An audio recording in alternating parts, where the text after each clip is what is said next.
I make it to the end. Like I'm holding on to the edge. I didn't fully do 50 meters, right? And I was like, fuck. And you know what I said? I needed this humbling experience. Like this. Sam, this isn't even the worst part.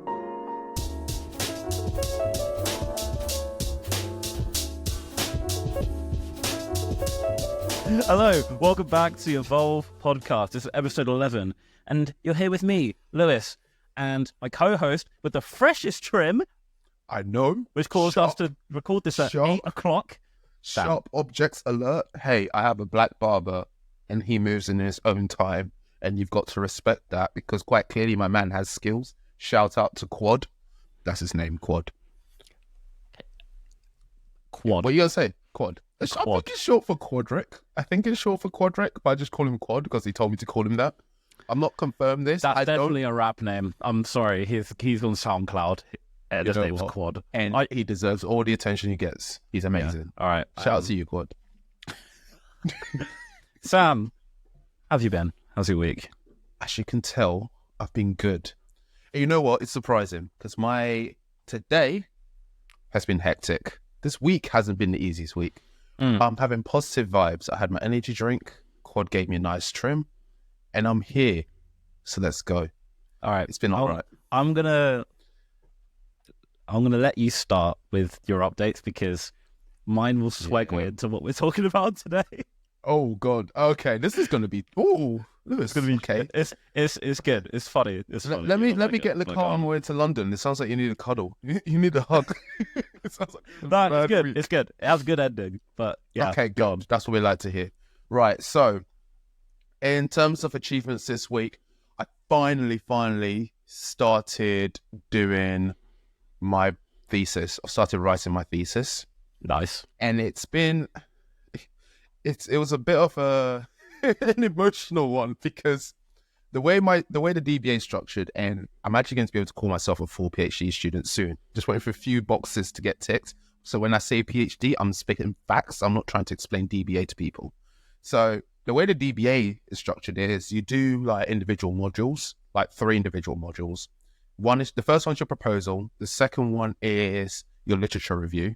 And then the third one is your methodology. Then you do the whole research and then you rewrite basically all of it plus your research analysis. So that's your thesis, document 4.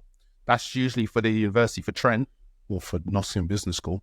The document 4 is 50,000 words. The stressful part about all of this is to write my document 4, because I've already done my data collection, I basically pulled in my proposal, literature review, methodology, because why the hell am I going to like redo all that research when I've already done it? I just need to reword it and then maybe flesh it out a bit more because I've learned a lot since I wrote those modules. So I put it all together, knowing that I'm going to have to probably use less words than I originally had in those documents. And I'm probably going to have to refresh it a bit. And I kind of put it together thinking, well, the first module was 2,000 words, 5,000, whatever. Second one was about 10,000. The one after that was 10,000. So I came in thinking, okay, I've got 25K. I'm already halfway here, people. I'm just going to have to fill in the gaps, the rest of it. I pasted all my work in and I barely hit 20,000. And I realized very quickly it's because I had hella references. Hella references in the other documents. Oh, man. So I basically said it. I was like, so I've got a magic cup, another 25K, another 30,000 words. And I'm looking at my research thinking, Lord help me. Lord hope I'm able to master up another 30,000 because I'm stressing. But it's okay. That's what AI is for. I'm not doing that. I'm not. Certain people on my course, I'm not going to name and shame, certain people been using AI. No, I'm not. They're lovely. But been using AI and it's abysmal, all right? I refuse to use ChatGPT to write any of this thesis or to do any of my course because I want to look at that degree and just know I did it. I don't care how bad it is. I don't care how messy it is. Fair enough. Okay. I might do. I might spell check. You're going to use it for spell check. Yeah. That's fine. Grammarly is technically AI, but your boy's out here dyslexic. I'm not going to let people read this and be like, why isn't a comma in the middle of this? That's actually Sam. Yeah, use ChatGPT. Actually, you actually need. Yeah, I need Grammarly. Okay, I have Grammarly on my side. Sponsor us because I've been using you. I need my money back. Anyway, so PhD wise, DBA, whatever you want to call it. Downside is the university's been playing games with my emotions, Lewis. So I'm not going to name names again, but basically there's a team that runs like the doctoral program, and they told us that, hey, we're thinking of closing down the DBA and we're thinking of making a PhD version. So like it's like a business PhD. And there's an option here for you to move all your DBA into a PhD. So it basically means I'd be the only one studying that PhD project at the university, but it'd still be a PhD. And I was just like, I mean, that's amazing, because now I don't have to say I'm doing a PhD and then explain I'm actually doing a DBA. I could just say I've got a PhD and just leave it at that. People leave me alone. So you technically be top of class then? Yeah, because I'm the only one. I mean, a winner's a win. A winner's a win. We take Winner's the a win. dubs. We Yeah, take top the of my dubs, class. Yeah. So I was like, yeah, but what they've done now is they've basically told us, they kept messing with our calendar. You know, I hate like my dates being moved around and restructured because then I have to readjust myself to it. And they basically like told us all to come in, told us not to come in. They told us that the word count might be 80K now, which stressed me out even more because I'm out here. Right, Like, I don't think how am I I going to wrote- get 50? I don't think I wrote 80k words in my whole degree, or maybe not even 50k, bro. I know, right? Yeah, that's crazy. Like 80K, but then they're like, actually, no, technically, no, you don't have to do that. So a lot Sorry, of but things are are people- up in the air, and I'm just pissed because this is a university. This is an institution, and they're hurting my feelings, okay? They're just hurting me, but you know what? Positive attitude. We're doing well. Work-wise, work has been interesting. So you remember in the last few episodes, you were talking about how I should kind of like take note of the positive things that happen of my achievements. And I'll be honest, I didn't do none of that. I tried, I got bored, I didn't do it. I just focused on getting things done. And one thing I've realized has helped me more than anything else is just trying to be more relaxed in my approach towards things, not being so rigid and like stiff when I'm trying to get work done, but just enjoy the flow of things, enjoy that this is the best I can do right now. And it's actually been working quite well for me. I'm seeing that I'm actually achieving more in my day, or I'm recognizing my achievements a bit more.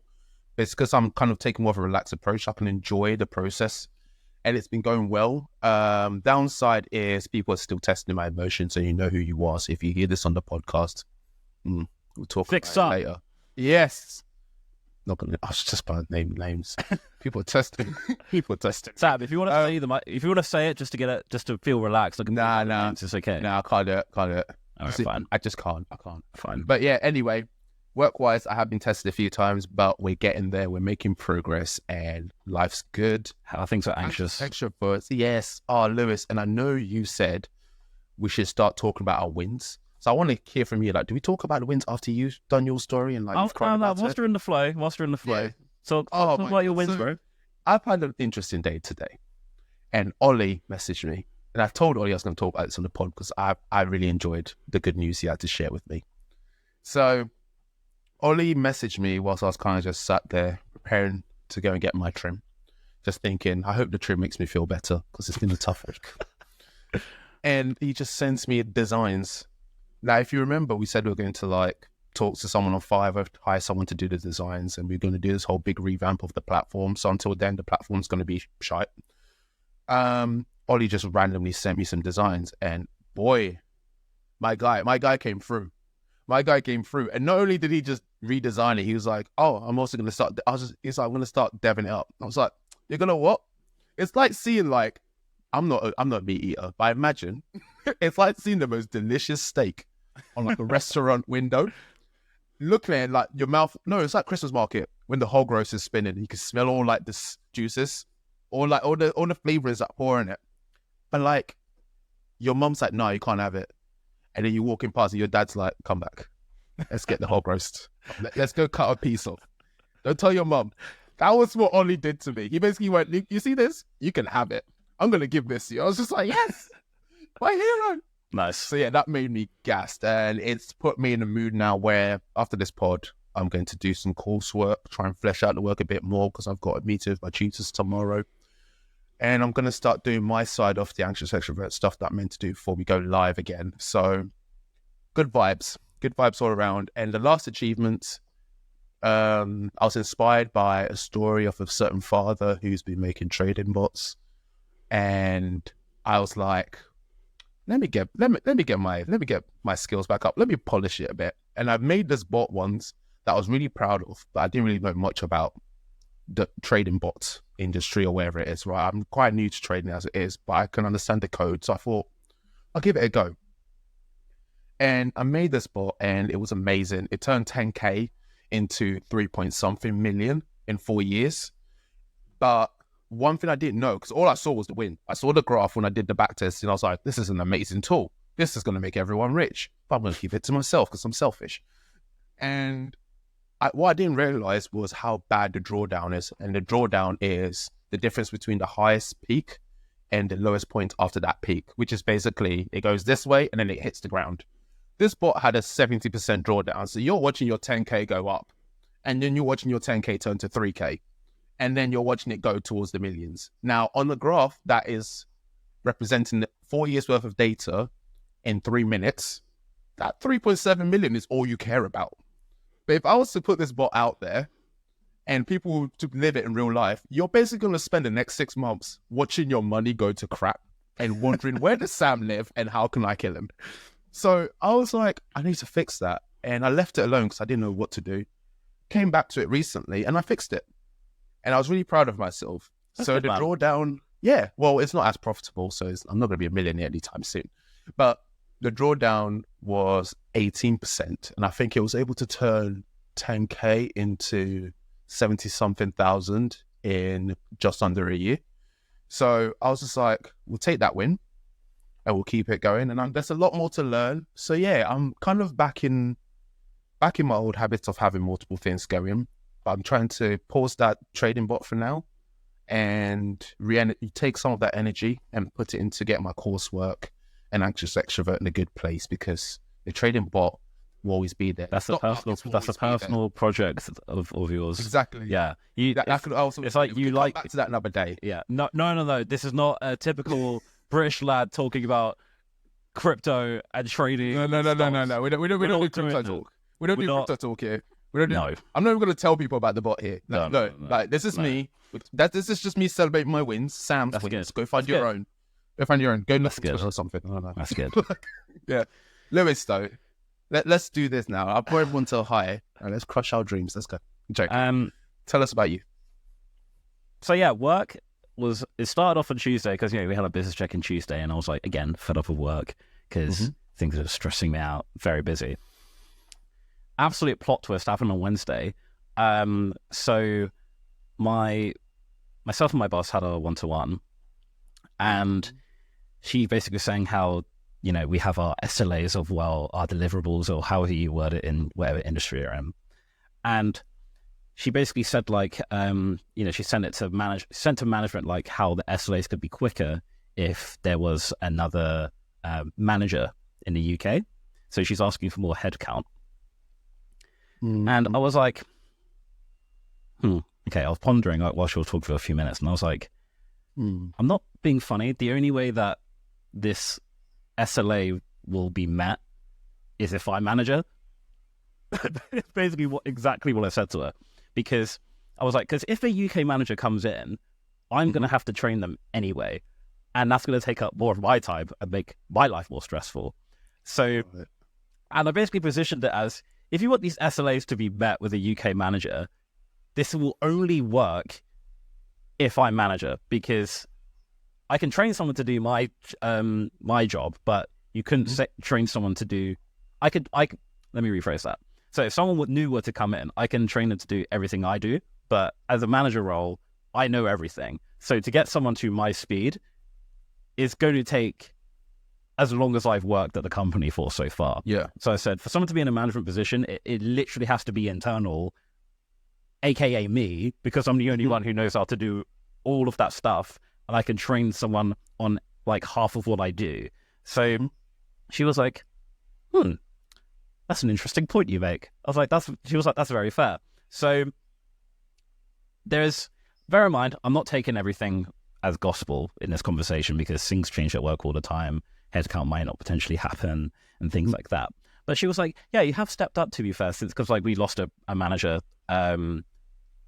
earlier on this year, and I basically took on a bunch of the work, as you do.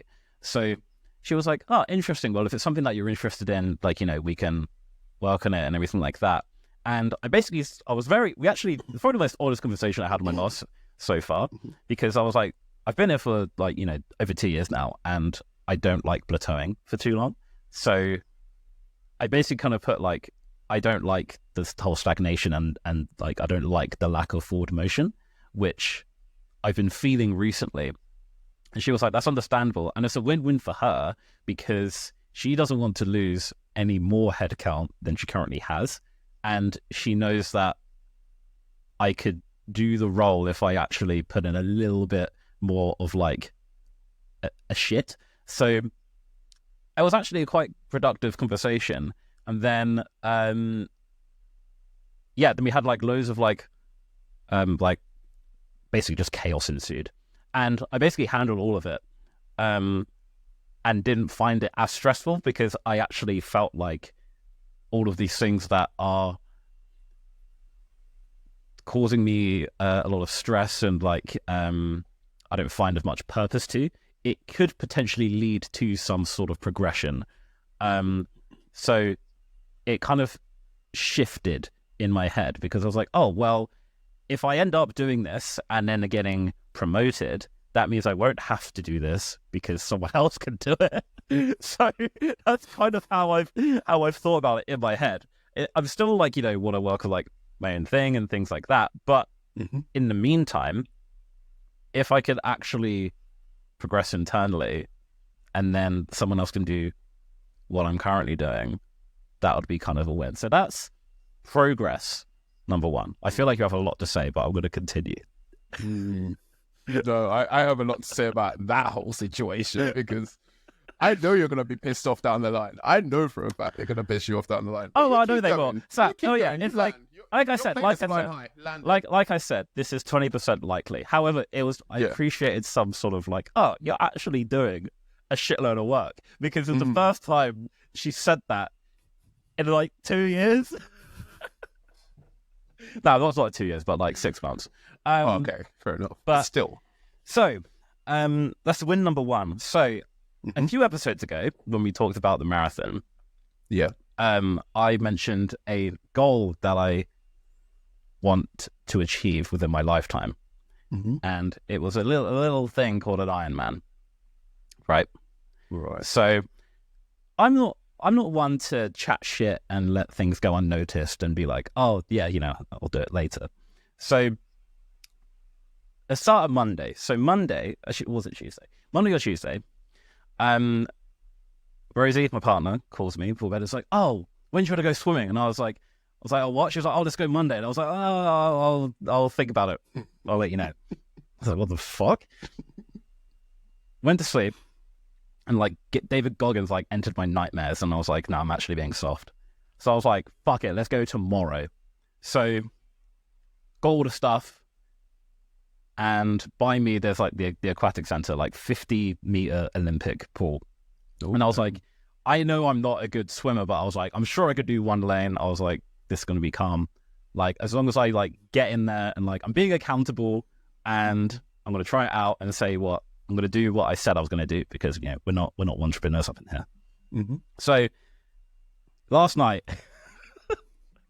Rosie and I go to the pool and I look at the 50 meters. I was like, oh, it's not that bad. It was worse than the pictures. So go in, got my goggles on and everything like that. And I was like, okay, cool. Start swimming. I'm like, oh, okay. Starts off well for about 5 seconds. And then I'm like halfway through and I'm like, this bitch is hard. Oh my God. And I'm like, you know how deep Olympic pools are? Like, oh my God, yep. I'm like, my body could be there if no one was around. And my heart is beating through my ears. And I make it to the end. Like I'm holding on to the edge. I didn't fully do 50 meters, right? And I was like, and you know what I said? I needed this humbling experience. Sam, this isn't even the worst part. So we do one lane, and bear in mind, Rosie like did swimming like most of her childhood, like into like early adult life. Like she's a qualified like swim coach. White people like wow. You know what I mean? So, anyway, so we do one lane. Rosie's like, I'm like, like immediately. And Rosie's like, right, so what you need to do is, I was like, I need to stop you right there because I can't breathe. Like, I genuinely can't breathe. All I can hear is my heartbeat. And I was like, shit. So she gave me some like notes for like 30 seconds. I was like, okay. I was like, let's try this one more time because like this can't be it.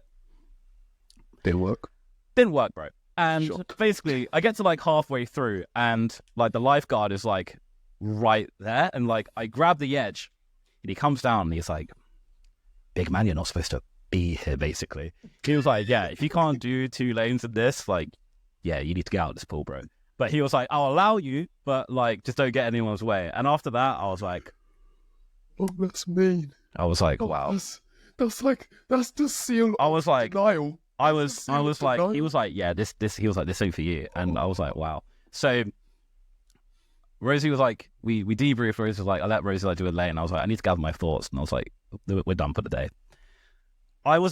Sam, yesterday, I was a defeated man. I was like, but you know what? I needed this. I was like, I've done 2 marathons. Like, what the fuck? I can't even do running and swimming are very different activities. Yeah, I know, but I thought the stamina would like help me out. But yeah, my technique, it's basically my technique. My technique is ass because I just could not breathe. And racists are loving this one, bro. Oh, bro, loving this. I was like, I'm like, the whites are right.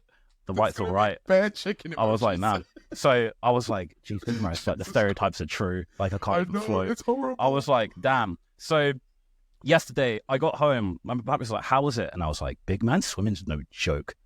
I was like, "Damn." So, yeah, yesterday, defeated man. I was walking home. My head, I was just looking at the floor. I was like, "Damn." Oh, Lewis. But I didn't sleep till midnight, and I was like, "Nah." I was like, "I have a podcast to do. This can't be the end of the story." Let's go. Midnight, booked in a session. Different pool. Went to the 25-meter pool. Good. Alas, I was like, you know what? I was like, I have to start where I am. But now my ego could have kicked in. I would have been like, nah. I'm going to do the 50-meter pool again and just fucking drown. But so I was like, I'm not going to do that. I'm going to look at this very, very logically and objectively. So I booked the 25-meter pool, which is like, normal depth. And yeah, I ended up swimming like 500 meters in terms of like lanes today. So don't mind, I still would not be able to do 50 meters straight. I can do 25. So was it because you got like the little break at the end? Stop for a bit, go. Stop for a bit, go. Or you continuously just bouncing from it? It was like do 25. I mainly like focused on technique first. Like I was doing a lot of like breathing drills because basically when you're how swimmers do it, right? Correct me if I'm wrong, but I'm now on like swimming videos and I'm getting reels and shit for everything. Because you know me, I obsess about everything and I can't just accept that this is just how I'm going to be forever. So just firm your L, I research. Be gracious in defeat. I found the L, but I was like, nah, it's not failure until I don't progress. That's why I was like, I need to go back again today. Okay. So looked at breathing drills because like with running, you breathe in through your nose, out your mouth, whereas in swimming, it's reverse. Right. So you breathe in through your mouth and exhale through your nose. Oh. Like when you're in the water. And then like when you're in, you breathe in when you're like on your side if you're doing like front crawl. And then you exhale through your nose. So practicing those drills there. Basically it was like analyzing everything and like practice what Rosie was teaching me yesterday. And I basically was like using that to like swim lengths today. So yesterday, I was like, wow. Because the thing is, like, if I didn't go today, I wouldn't go for a long time. So I was like, I can't accept that yesterday is just going to be like where I am. Because I was like, last night, I was saying to Rosie, I was like, I don't know if this is for me. I think Ironman dreams were drowning along with me. Yeah. And I was like, wow, like, maybe I'm not cut out for this. So then Rosie was like, no. We don't do that in this relationship. And she was like, what would you say to me? And I was like, yeah, that's fair. Because it's like our roles have reversed because I obviously was like telling her about running. She was like, I can do this. And, now that the roles have just completely switched. So, shout out to Rosie. Let's go. Yeah, the roles stresses me every time you speak about the roles have reversed. So, but like I said, this is, how I mentioned when I decided to sign for a marathon, and I ran a mile, and I was like, oh my God, this was just as bad. I'm still trying to weigh it up, but it was that level of like, fuck, I have so much work to do in order to get to the level where I want to get. But you're inspiring me. I've been in this place before. I was like this with the marathon, and I'll do it with the swimming. So when I tackle swimming, we're then going to move on to biking. So wait, 1 second. We're gonna tackle swimming. Then we're gonna. Yeah, no, swimming's going to be years. Though, right? Swimming's going to. Yeah, I know how to ride a bike. I Not that was going to say, not that bad. Christ. But like, somebody first. Swimming is the thing to tackle for the foreseeable. But cool. there's you know what I'm like. I like to have like goals set. So like, there's I'm not going to do it this year, but next year there's like swimming races that you can do like half a mile or a mile. So I'll probably try to do like half a mile or a mile depending on where I am next year. So that's something in for 2025 already. So I'm being accountable and moving towards what I said I was going to do publicly. Nice. Now that was personal. There's actually one more win that I've completely forgot about. Let's get it. So this was actually after the swimming yesterday when I was like contemplating about my life choices. A guy who I'm in like who's in the freelance group chat, I've mentioned him before. He was like, I have a challenge for you. He was like, I've made this documentary which is like 15 minutes long, whatever, and I need a minute trailer. Do you reckon you could do it? I was like, I'm down. I said it without even like looking into what you said. I was like, yeah, I'm down. Let's do it. Let's go. When do you need to buy?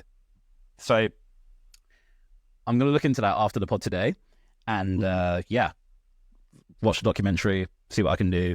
Did you say 15-minute trailer? Sorry, his documentary. It's like a 15-minute documentary piece that he's done. Okay. And he wants a minute trailer. Okay. So I was like, so that's that trailer's a whole episode on its own. Jesus. Yeah. Can't. So so this has all those main updates I told you happened from yesterday to this afternoon. So goes to show how progress can happen quickly. And the reason why I wanted to go after you is because I think this segues in nicely into what bro, we're talking about today. So I don't know, I speak like we're like episode 400. So our OG listeners will know that obviously we have our planning sessions before we do our recording on the day. And you have just reminded me of so many failures to talk about today. There are so many things I have myself at, including swimming, but I will be unlocking today because I know today we're talking about failing, and this was a pretty good segue. Am I okay to just do some failing? Go in, because I spoke for like 10 minutes, so I need... No, but your story was peak though, but you know what, you're winning. Let's go. That's what I mean. I just wanted to end on that note that I didn't take... The failure is part of the process. It's kind of what I wanted to do that. So I didn't want to be the ending, because it's part of the process. So I'm in the process of becoming better, and I was a lot better today. So although yesterday, would you call it a failure? Objectively, yes. Or it's going to be part of the process in years to come. And that's kind of quite frankly, I'm just happy you didn't drown. Okay, I'm just happy you're here to... You can do this on your own. You tried. I know. And look where we are now. Now this guy's just risking my bag like that in the middle of some Olympic-sized pool, getting shown by a lifeguard who's been looking forward to that moment his whole career. Yeah, I know. God.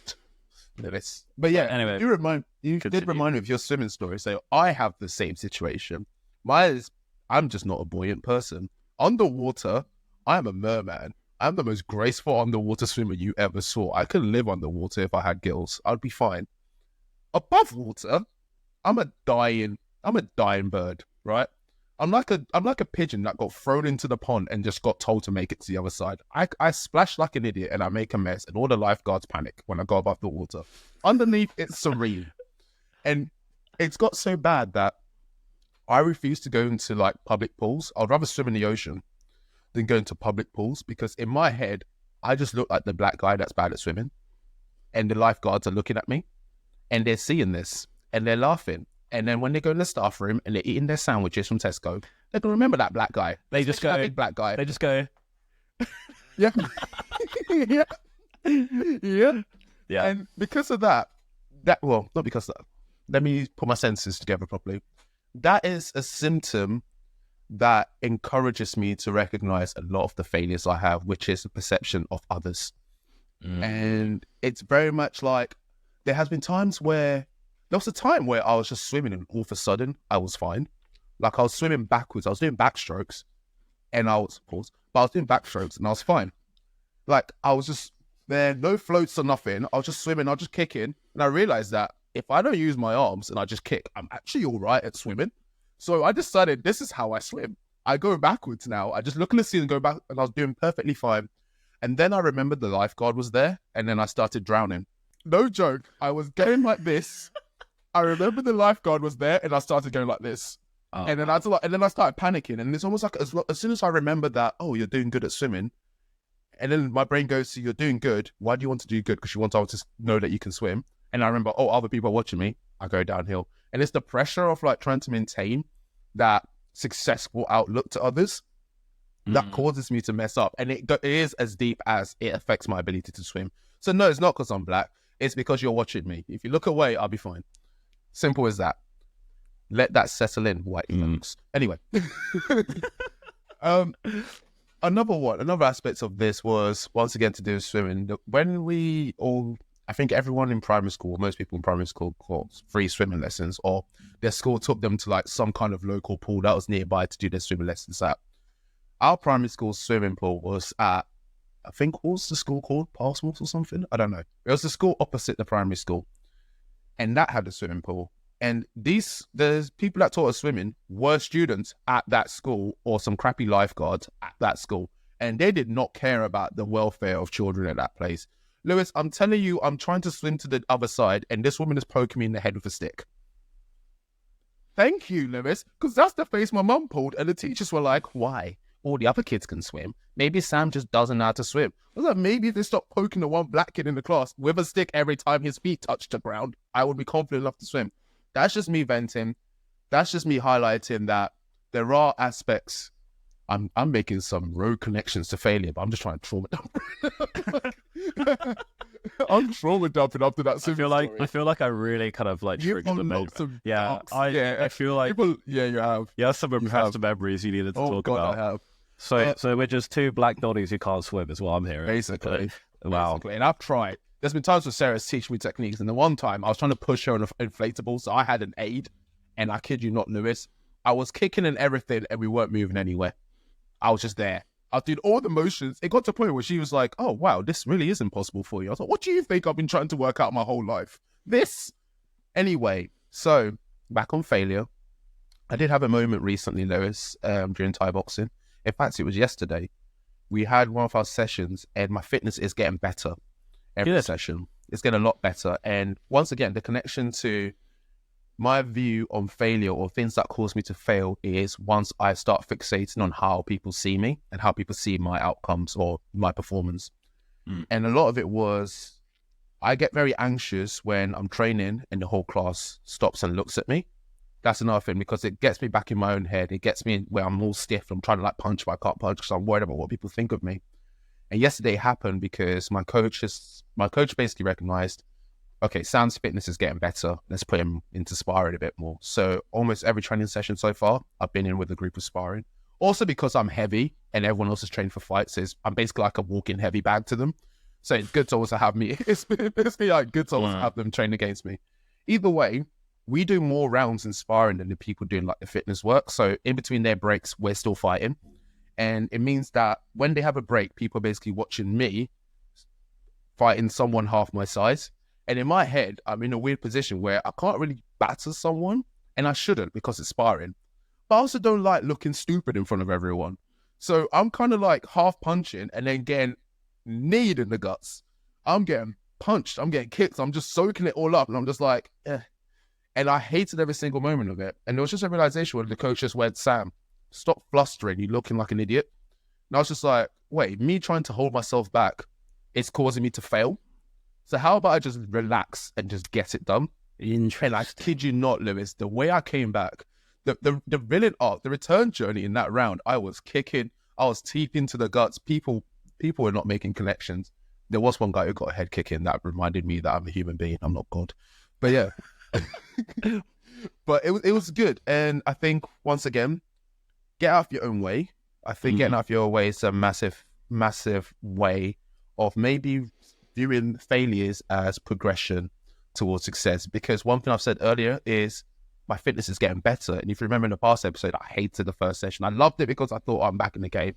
But I hated the reminder that I'm not as good as I used to be. And I felt like a failure. But now I realize I'm doing more rounds. My muscles aren't hurting as much. And I'm failing less. Yeah. So if I'm failing less, I'm succeeding more. That's the way to see it. Absolutely. And like the progress isn't always, it's not linear. No, certainly not. It's not just up and up and up and up progress. You get those moments where you're up most of the time and then you take it's like what you said with your trading graph, right? Mm-hmm. It's like you go up and up and up, down, and then it's up and up. So when you focus on that one particular moment, it just gets all bad. But if you take a look back, you zoom out a bit, it looks good. It looks good, right? It looks 3.7 million good. That's a good metaphor. We're gonna clip that shit because that was good. Yeah. And then tag my bot under it. Let's sell that too. It's like in my research this week, because I was looking into failure, and I was looking at referring to like CEOs and like books I read, and one of the ones that I actually really liked is Bob Iger's book. He was the former CEO of Disney, and now he's come back in to be CEO again. It's called Ride of a Lifetime, and it's one of the only business books that Bill Gates actually recommends. Very good book. And it's not because they're like a secret circle type people. I'm not getting into that. Okay. I'm just like, but basically says like he said, fear of failure stops risk, and it's a barrier to creativity. And I think the direct quote from the book is like, creativity is impossible without failure, which is quite interesting, and I really like that. And I really think I think people who have a certain fear of failure. I don't think I have a fear of failure because I think I reframed how I look at it. And I know people in my life who are where they are now, and I've seen them fail. And, we refer to Alex Hormozy a lot. He had 9 failed businesses before his current one that kicked off. Embarrassment. My brother, previous business failed. I think Bill Gates is the only example I found of a large scale who actually his first business was like Microsoft, and it did go well. So I did actually try and look into the other side of failure and if it was like essential. Surely he must have had like minor failures that we don't recognize because Microsoft eclipses that. Such a huge probably would have had minor failures. I mean, like Windows 10 like do need the same or Windows Vista. No, Vista. Sorry, so failures within company, but in terms of like failed businesses, I think Microsoft was just like his one. And I tried to look into like celebrity examples, and one person who I do really like, and I hope this doesn't age badly because celebrities get cancelled every 2 weeks now, for good reason. But Steve Harvey, is Steve Harvey safe? Am I allowed to say Steve Harvey? Is he all right? Yeah, I like he's fine. Yeah, Steve Harvey. He's his videos on circa 2024. Steve Harvey's advice, I actually quite like because he says he drops bars in like when he's just like BTS of like Family Feud and shit, and he says like don't lose faith while you're in the process, and I'm like that's just so true. And he said like he was talking to the crowd, and he said he had 200. I wrote this down because this blew my mind. He had 200 meetings or like pitch meetings for shows over 33 years, and only 5 of them picked up. Wow. And he said, like, when people write about you, they're not going to write about all the times that you failed. They're only going to write about those 5. Yeah. And, the example is like that you hear a lot when you look up failure. You hear about Michael Jordan a lot because he had I wrote this down as well. He had 946 game-winning shots and only 146 made it. So he failed 700 times, but he's considered one of the greatest basketball players of all time. And those 146 are mentioned. So I think failure is 100. There's so much evidence that failure is part of the process. And it's like what you're saying in terms of like perception and how you perform, and things like that holds you back. But once you step outside the circle of you within that moment, it's actually, people are going to write about your wins. Like the wins are what people are going to remember, which is good, but also for people who are trying to succeed and they look to people for inspiration, and all you hear is about their wins.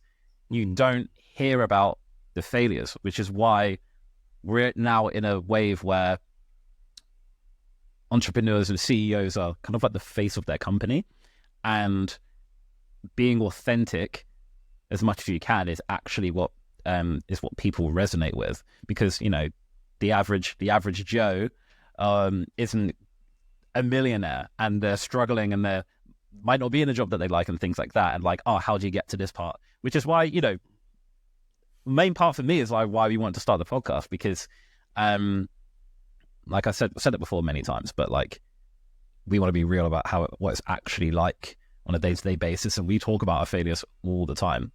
Mm-hmm. It's not always going to be, oh my God, why can't I talk? It's not always going to be sunshine and rainbows. It's not always going to be positive stuff that we talk about. And I think, of course, you adding in the bit about say something positive from your week so far does bring a bit of light to the end of the tunnel and does make things seem a bit better. Absolutely. Like you said, what this podcast always is, from my perspective, I see it as like a diary entry of this is the stage I'm at this week. And yeah, we talked about the fact that, well, we agreed on being as authentic about our wins and losses as we can be, obviously without impacting people who played part of the journey, because we can't be out here getting people cancelled or exposing or whatever it is. That's not nice. Exactly. But I don't have to talk about me failing at swimming. I do this for you, man. I don't have to tell this. So don't laugh at Lewis in the streets. Don't throw inflatables at him. You're giving him ideas. No one's going to do that. Don't smash him with water. Don't point and laugh on the tube and say, he can't swim. Nah, fuel not nice. It'll fuel me. It'll make me better. It'll make me stronger. Even, I think you've reminded me of, you were saying examples about leaders, and I don't know if you'd want me to name his name, but I do have one CEO mentor. We actually haven't caught up in a while, so I don't know if I could still call him a mentor. But one CEO acquaintance or friend, whatever you want to call it. And he has a box of failure that he keeps in his office with him at all times. And it's the weirdest thing, because I remember having a meeting with him where he was basically asking me like, oh, what do you think of the company? Where can the company go? And what's your visions on things? I feel like if people stick things together, they'll probably realize who I'm talking about from other episodes. But anyway, he was talking about that, and he basically, I was telling him about how like I have these ideas, but I'm not getting a chance to explore them. He was like, okay, follow me, like learn my way, so you maybe be able to like learn how to deal with these things in more of a positive sense. And the conversation led to how I felt like I was failing to convince people to support me. I was failing to kind of get people to believe in me and believe in my ideas, because I've done my dues, I've done the time, I've done all the hard work, I'm hitting more than the minimum requirements. Sorry. And he basically just pointed to his left, my right. And he was like, you see that box there? And I was like, yeah. And he's like, those are all my failed ideas. Those are all the ideas that failed because either people didn't listen to me, I can get the right people to support me on them, or I just didn't action them properly. Those are all the multiple business ideas I've tried to kick up and no one ever supported it. And I was just like, why don't you throw it away? Like, why is it there? That's a bit that came to my brain is like, that's a fire hazard. That's a trip in the fire hazard. Like, why is that there? Why is that in the footpath for everyone to see? And he was like, it's there so I can remind myself that it's okay to fail, because his office was basically in like a glass box, so everyone can look in. And he's like, because basically he looks at that box, then he looks around, and that box compared to the whole office is like a tiny insignificant thing, but to him those were all a big deal at the time when he was failing. But if he looks at that box and looks around at him, it's like this multi-million-pound business he's created.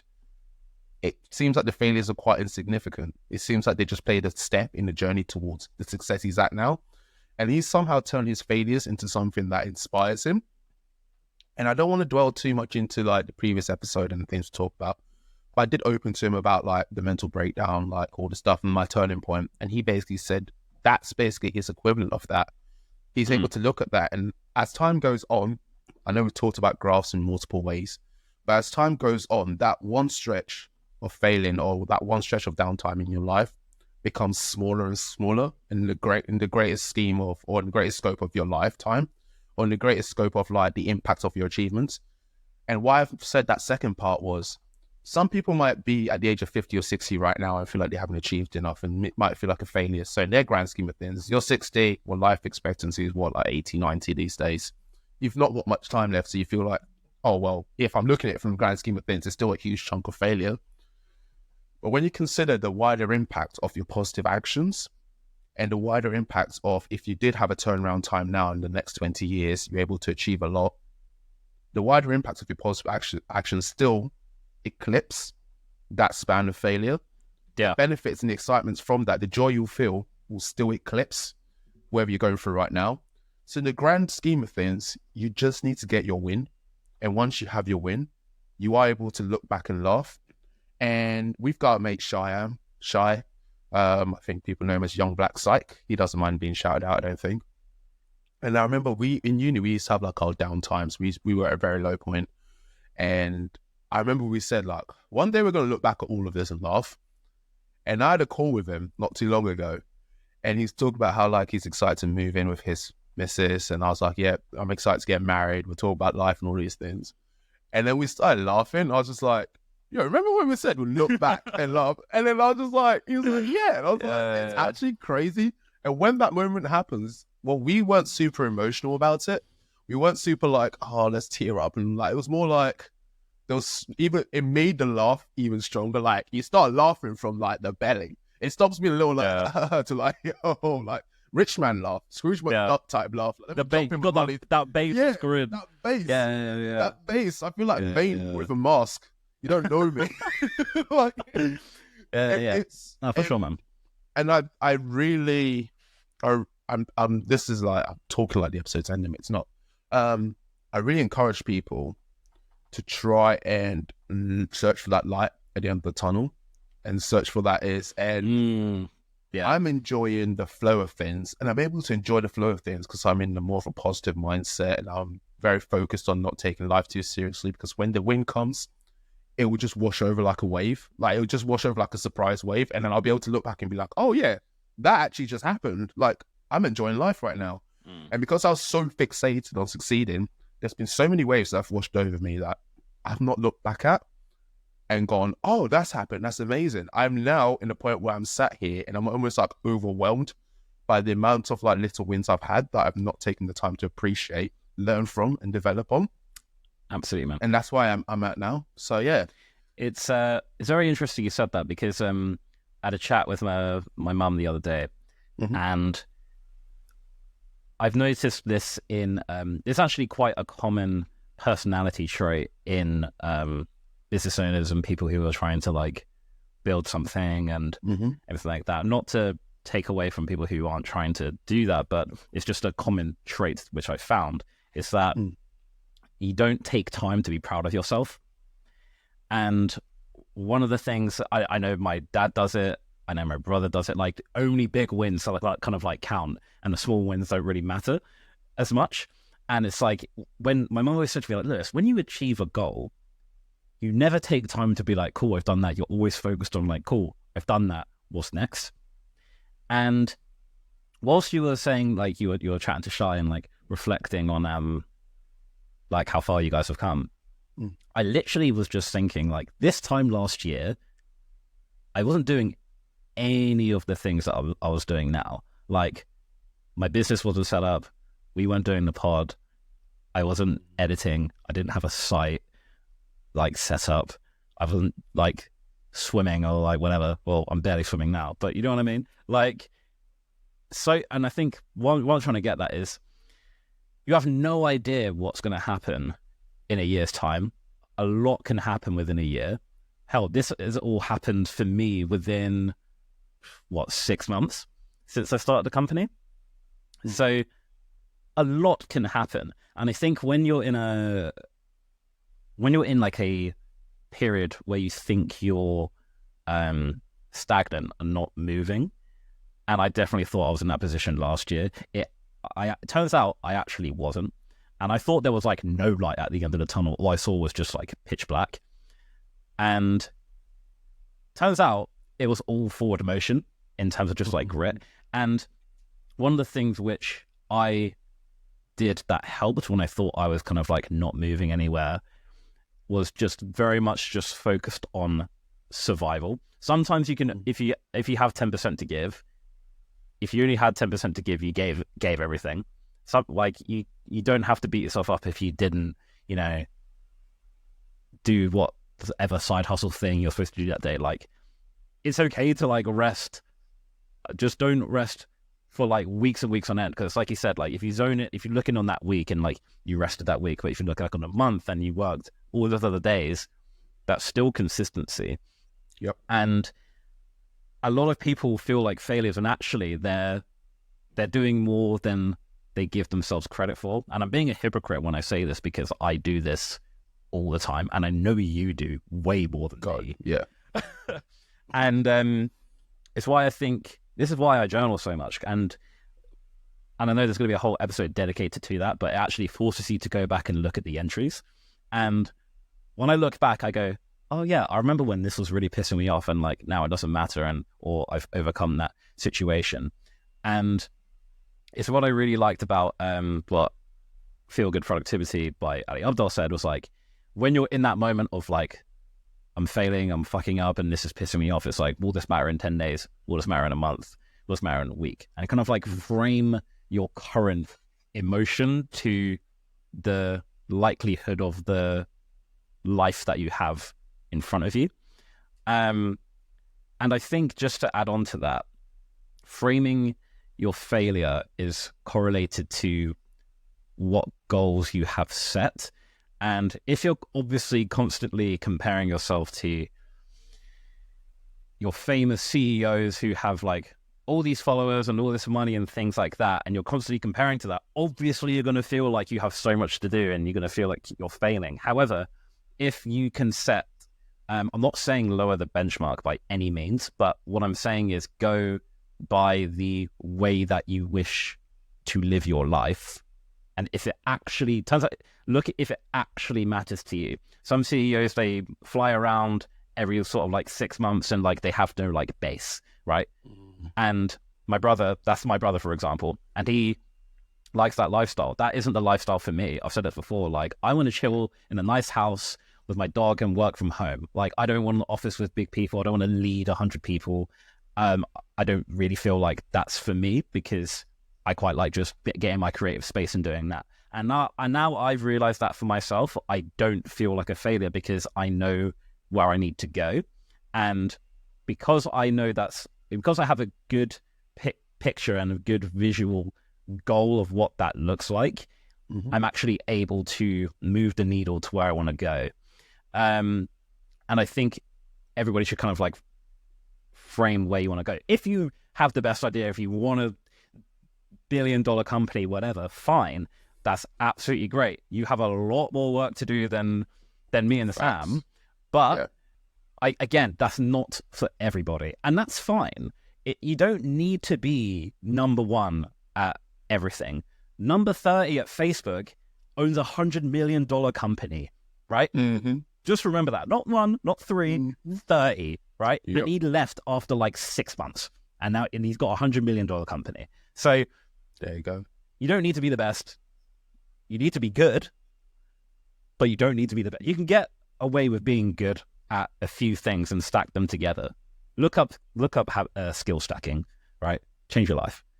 But I wanted to flow on from what you said about people who look up to like wealthy CEO, like people who look up to like the Warren Buffetts and everyone.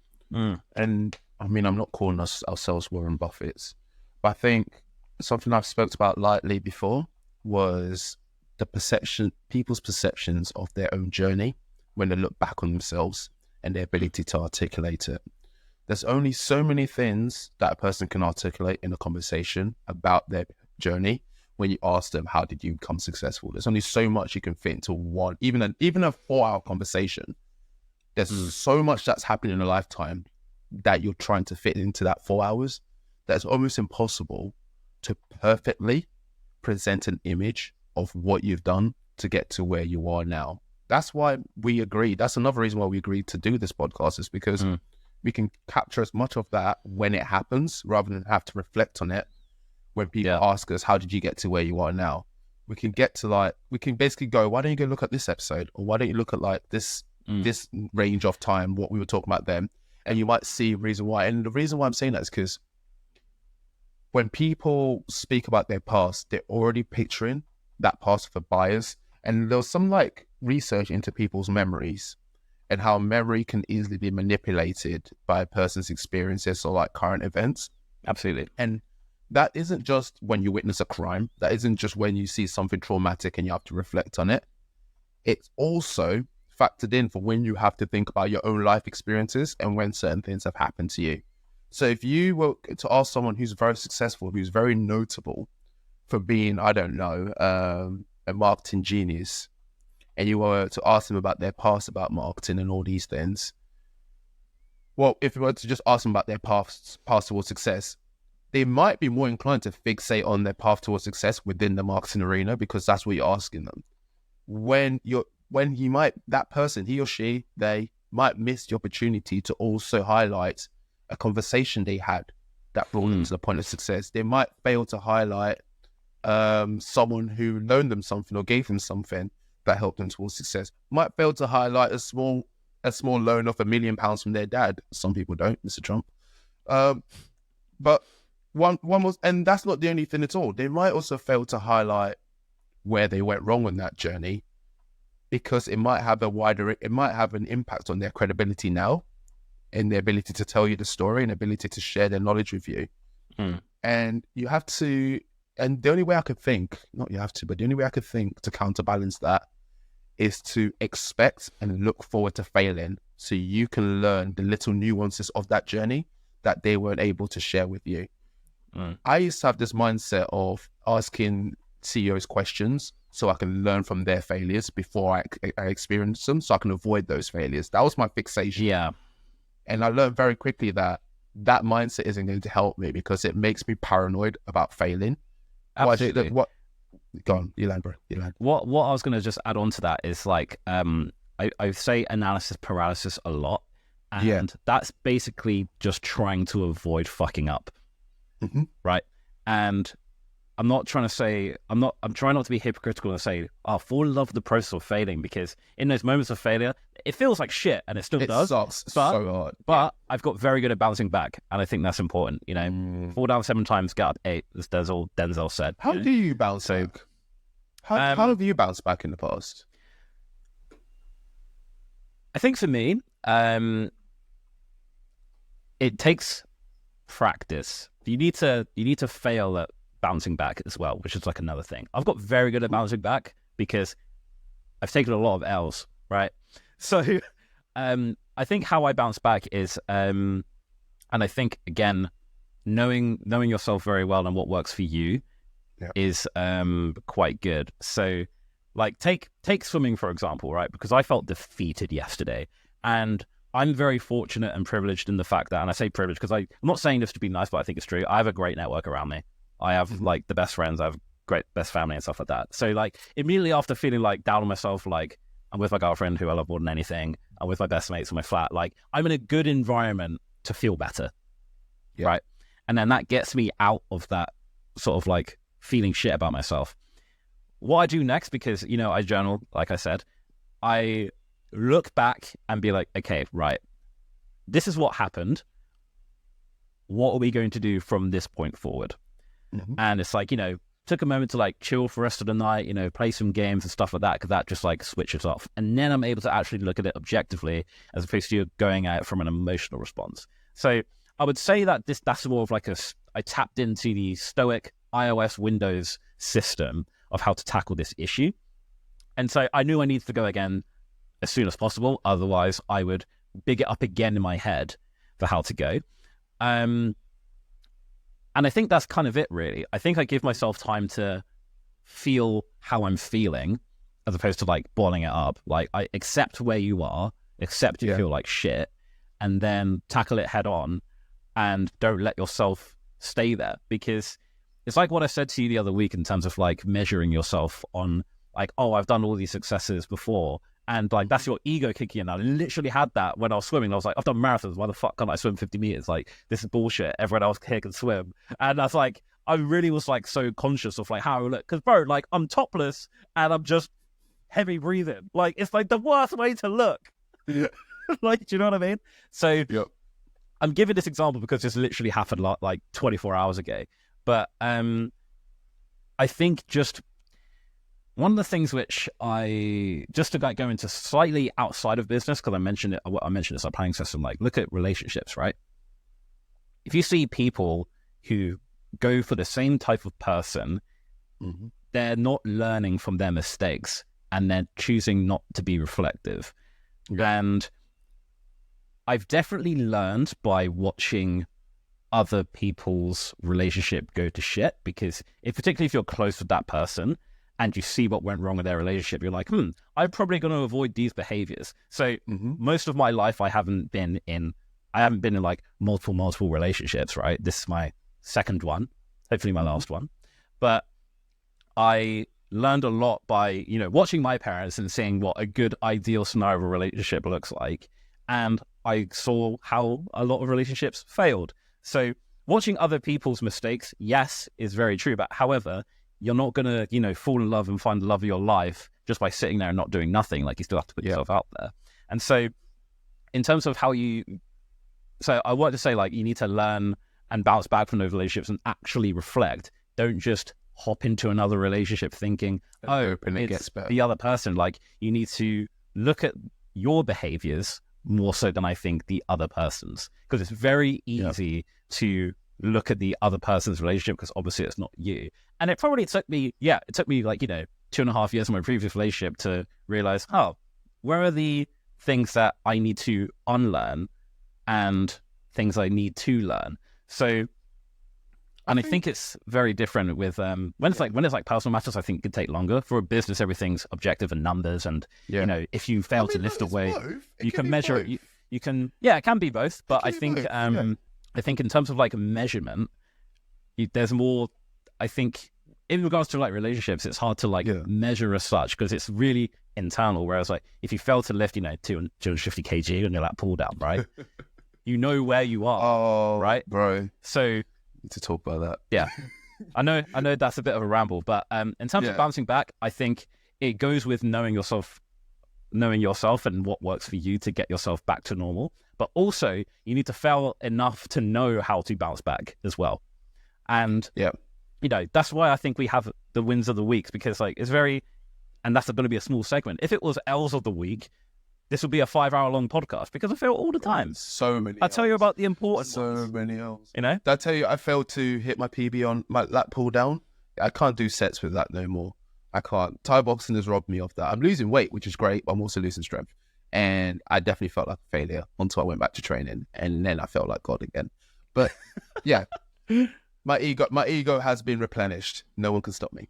I think one thing I am going to add onto your talk about relationships, because I would be a hypocrite to sit there and say, don't quickly move on from one person onto another, because I think within months, probably, I was already in a new relationship.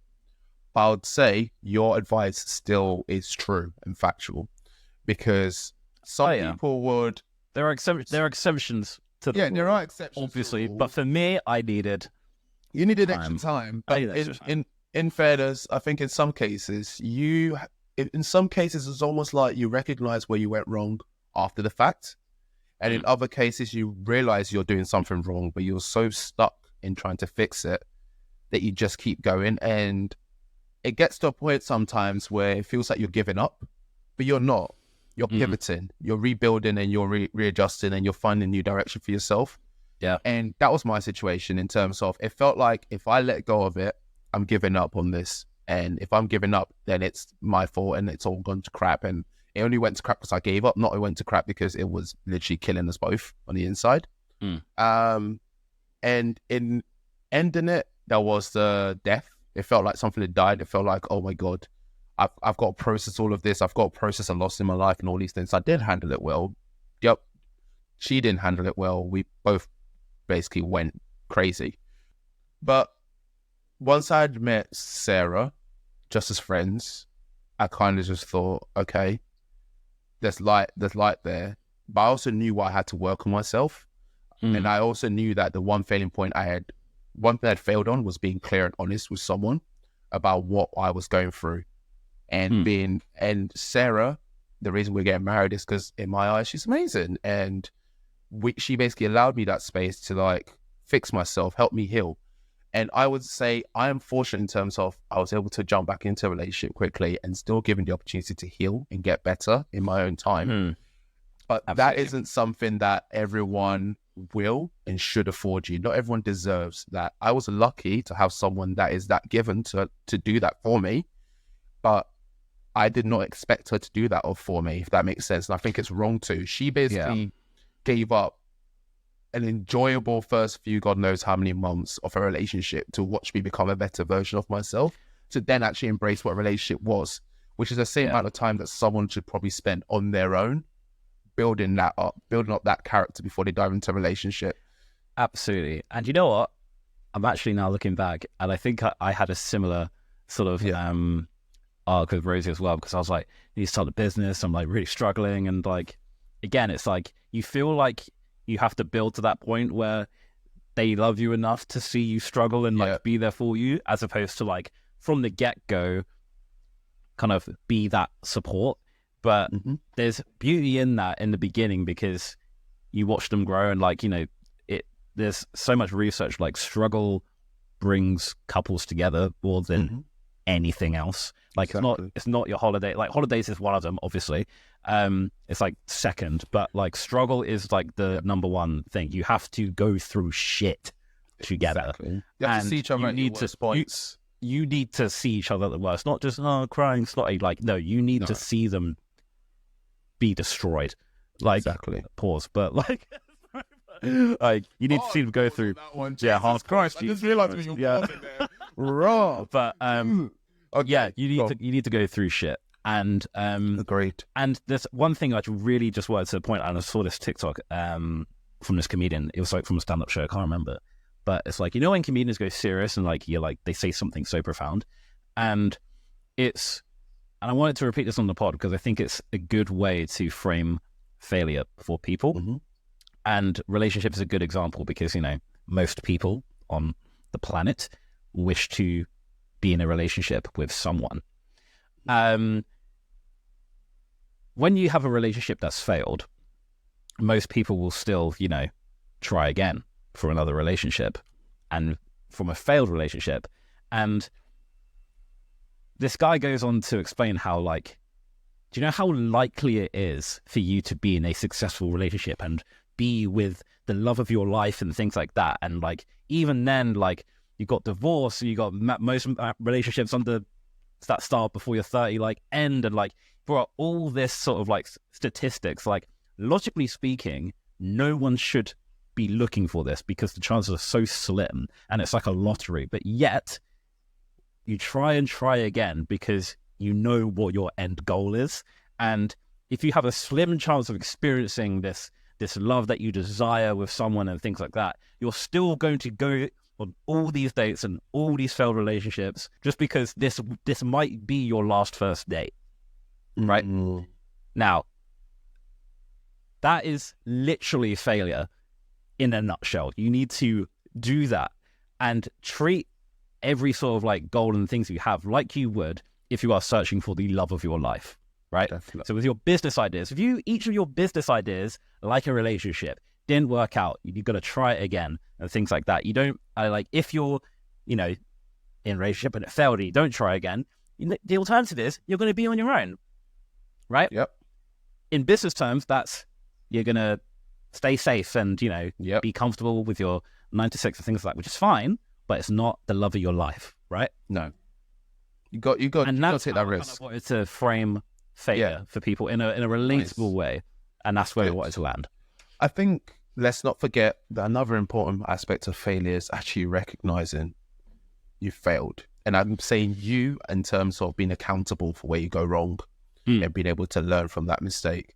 It's something I was terrible at for a long time. And I'd say only recently I've got a lot better at, which is, although I'm quite a massive critic of myself, I'm also, if I fail publicly, I used to heal from that failure, but by going, oh, well, this is the reasons it happened. This is why it happened. And like this other thing caused this to happen, or this person did this, and that's how it's landed on my lap. And the situation is in. And a part of me will probably hold myself accountable for like 5% at best of what went wrong. And I'll fix that 5%. So how did you get better?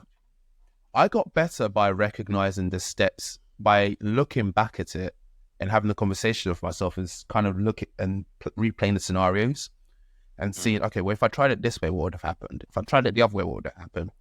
And it's almost like replaying the scenarios and realizing the areas I could have had some influence or control on the situation. Okay. To not necessarily make it better, because you can't fix everything, but to have found a way to develop that experience quicker. It's almost like to fail faster and realize that we were going down the wrong path. Yeah. And the biggest example of that is Anxious Extrovert, and the fact that it took so long for us to get to even where we are now, which is essentially back to the drawing board, right? There were so many times where we'll get as far and I'll be like, oh, my business partner isn't doing this, like, this person isn't doing their job, all these stuff. And I looked at it and I just thought, why did I even ask this person to join the team, realistically? And it's because I just wanted to have a team of people around me to help me do something and get it done. And it felt good to have the numbers so we can, and I just assumed there'll be success off the back of that. And I looked at it and I just thought, well, no, what I really should have done was taken the time to really build the relationships and really understand everyone's strengths and weaknesses. And that's what I'm accountable for. Although the individuals didn't do what was asked of them, and that's fair enough, they didn't do that, I was accountable for putting them in that position that this should actually be, that putting them in that position where they were expected to do something for me. And when I look back, I was like, they actually have a track record of not always achieving what you ask of them. So why did I make that mistake? So now I look back at it and I think a bit more, and I'm kind of like, no, I need to be better at recognizing what people need to fix up and what people need to do better, and connecting that with what I want them to achieve. And that's just one example. There's many others, and it's constantly been about recognizing where I've gone wrong. And like I said before, it's not about where I've gone wrong and what I could have done to make the situation better, because sometimes it's the situation itself that you don't need. You need to do something else. It's more about recognizing how could I have failed faster so I could have got to the point I'm at now a lot quicker, so I can find another successful route to move into. One thing I wanted to kind of, that's a really good example. One thing which I kind of wanted to add on to that as well, or kind of touch upon, is when you're in your own head, it's hard to see where you went wrong. 100%. And a principle of deliberate practice, which we touched upon in episode 3, and we're going to go deeper into in a later episode, is finding a mentor or finding someone who is at a higher level than you and getting their feedback. And a quick way of getting out of your own head is, if someone else is in this situation with you, getting objective feedback is very good at looking at something objectively, being like, oh, right, I didn't realize that way. And it like one of the things which I always do, like, say if I'm arguing with someone or something like that, and like I'll explain the situation to my mates, or if it's like a text, I'll show a text passage or whatever, and be like, am I being a dickhead or am I in the right here? Because I value their opinion, and I know I'm the emotional stakeholder, right? And I trust my boys to objectively tell me and they would tell me like, yeah, you were being a dickhead here. And I'll be like, oh, right, okay, explain why. And like, I genuinely will be like, I need you to be brutally honest with me because I feel like I'm right. And I always kind of like two-factor authenticate my judgment. And this is why, like, if I challenge my thinking on a regular basis, and this is why when I feel like I'm right about something, I feel like I'm right, just because I feel like I've looked at this from multiple perspectives. Like, I'm never going to be one to just say shit because I need to be right, or I want to be seen as the smartest person in the room. It's because it's a habit that I think is good to have. because I'm quite analytical and try to think things as logically as I can. So when I'm wrong, I'm like, oh, okay, that's good. And then I try not to make the same mistake again.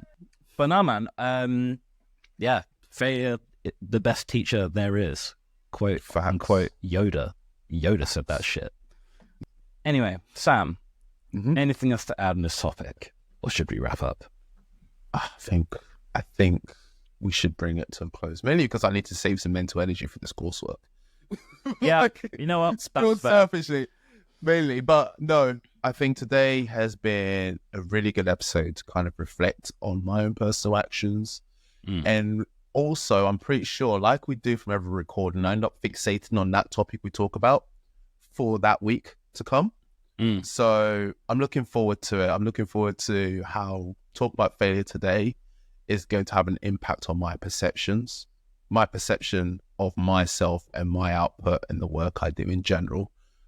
Tomorrow I'm going to be chilling with Luke, one of my closest friends, who has failed a lot.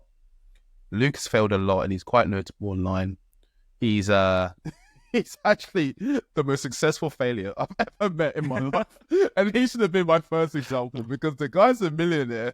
And I kid you not, he pretty much flopped GCSEs. I don't know how he did it, but he flopped GCSEs. I remember he had a crap job. He had so many crappy jobs. And I was looking at Luke thinking, like, I know he'll make it. He's just one of those people that you just know, like, somehow he'll make it. And then he did. And then I look back and I'm like, well, fuck you for making it. That's not fair. How come you get to make it? Yeah. But I think it's an example. He is the greatest testament and probably wish I spoke about him more. But one day we might have him as a guest. So I think that'd be an opportunity. For sure, man. When we're in the studio. Like, we're in the studio. I don't know why you remind me of something as well, because it was Alex Omozy. He was like, your haters are going to be right until they're wrong. Yeah. Exactly. And then it stings. And then it's like, well, you're right for now until you make it big or wherever you want to go. So yeah. So that's lovely episode. That's a leading quote. So yeah, thank you guys. Thank you guys for being here. Make sure for the following week you fail fast, fail quick, learn from your mistakes. And if you want to fail fast and evolve with us, hop on over to the Instagram, the Podcast Evolve, TikTok, the Podcast Evolve. If you've enjoyed this episode, give it a 5 stars, please, because we're doing this for free. All right? Something because nice. This is just this nice free content. Hop on over to the YouTube. The YouTube needs some love, guys, please. It really does. It really does. I mean, I'm not going to lie. I'm amazing at YouTube. We did some reflection on the analytics, and I did some shorts that kind of blew up. So, Lewis, you need to do off there. So, guys, please, because Sam's going to make fun of me. So, and I can't take it anymore because I'm fragile. I'm fragile and sensitive. So please hop on over to the YouTube, give us a love, subscribe, please, and also let us know what you want to talk about. Anyway, guys, speak to you all next week. Oh, the website. Did you say the website? Did you mention the podcast? Shit, because I did hard work on that, and you never mentioned it, Lewis. You know what? It all the time. Sorry. You know what, Sam? I failed, and I'll learn from it. Yeah, do better. I'm going to say the www.thepodcastevolve.com. Is that good, Sam? That's good. Good boy. Cool. Love you guys.